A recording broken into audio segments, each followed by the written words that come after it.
सूदखोरों के खिलाफ संघर्ष ने बनाया शिबू को दिशोम गुरु। झारखंड के पूर्व सीएम शिबू सोरेन उर्फ दिशोम गुरु सोमवार को अपनी संसारिक यात्रा पूरी कर गए। वे कई बीमारियों से ग्रस्त थे। शिबू झारखंड मुक्ति मोर्चा के संस्थापक संरक्षक थे और यूपीए के पहले कार्यकाल के दौरान कोयला मंत्री रह चुके थे। हालांकि चिरुडी हत्याकांड में नाम आने के बाद उन्होंने केंद्रीय मंत्रिमंडल से अपना त्याग पत्र दे दिया था। 81 साल के दिशोम गुरु शिबू सोरेन का जन्म वर्तमान रामगढ़ जिले के गोला प्रखंड के नेमरा गांव में 11 जनवरी 1944 को हुआ था। गांव के ही स्कूल से प्रारंभिक शिक्षा लिए दिशोम गुरु का जीवन संघर्षों से भरा रहा। शिबू मात्र 13 साल के थे तो उनके पिता की महाजनों ने हत्या कर दी। इसके बाद शिबू सोरेन ने पढ़ाई छोड़ी व महाजनों के खिलाफ संघर्ष का फैसला लिया। पिता की हत्या के बाद उन्हें लगा कि पढ़ाई से ज्यादा जरूरी है महाजनों के खिलाफ आदिवासी समाज को एकत्रित करना। उन्होंने सूदखोर महाजनों के खिलाफ काम करना शुरू किया। वर्ष 1970 में वे महाजनों के खिलाफ खुलकर सामने आए। धान कटनी आंदोलन की शुरुआत की। सूदखोरों के खिलाफ आंदोलन चलाकर शिबू सोरेन चर्चा में तो आ गए थे, पर उन्होंने महाजनों को अपना दुश्मन बना लिया था। शिबू को रास्ते से हटाने के लिए महाजनों ने भाड़े पर लोग जुटाए।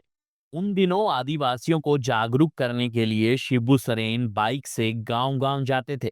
इसी दौरान एक बार उन्हें महाजनों के गुंडों ने घेर लिया। बारिश का मौसम था, बराकर नदी उफान पर थी। शिबू समझ गए कि अब उनका बचना मुश्किल है। उन्होंने बिना कुछ सोचे अपनी रफ्तार बढ़ाई और बाइक समेत नदी में छलांग लगा दी। सभी को लगा कि उनका मरना तय है, लेकिन थोड़ी देर बाद शिबू सोरेन तैरते हुए नदी के दूसरे किनारे पर पहुंच गए। आदिवासियों ने इसे दैवीय चमत्कार मानते हुए शिबू को दिशेम गुरु कहना शुरू कर दिया। संथाली में दिशोम गुरु का अर्थ होता है देश का गुरु।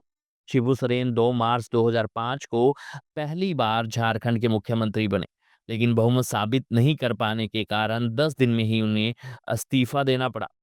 27 अगस्त 2008 को शिबू सोरेन दूसरी बार झारखंड के सीएम बने। इस बार वे विधायक नहीं थे, इस कारण 6 महीने में उन्हें चुनाव जीतकर विधानसभा का सदस्य बनना था। 5 महीने बाद 2009 में उपचुनाव हुआ।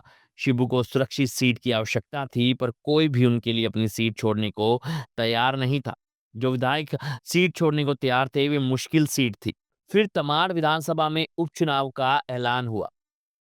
यूपीए ने गठबंधन किया और शिबू का नाम रख दिया, लेकिन शिबू वहां से चुनाव नहीं लड़ना चाहते थे। शिबू को ज्ञात था कि तमाड़ मुंडा बहुल है, वहां उनको मुश्किल हो सकती है। मजबूरी में शिबू सोरेन ने पर्चा दाखिल कर दिया। विरोधी के रूप में झारखंड पार्टी के राजा पीटर मैदान में थे। 8 जनवरी 2009 को परिणाम आया तो शिबू सोरेन करीब 9,000 वोटों से उपचुनाव हार गए। आखिर उन्हें इस्तीफा देना पड़ा। 3 बार के कार्यकाल में शिबू सोरेन को 10 महीने 10 दिन ही राज्य की कमान संभालने का मौका मिला। शिबू सोरेन पहली बार 10 दिनों के लिए मुख्यमंत्री बने थे। इसके बाद शिबू सोरेन दूसरी बार 28 अगस्त 2008 को झारखंड के मुख्यमंत्री बने। इस बार उन्हें 5 महीने तक राज चलाने का अवसर मिला।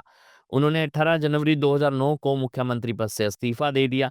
फिर तीसरी बार 30 दिसंबर 2009 को शिबू सोरेन झारखंड के मुख्यमंत्री बने।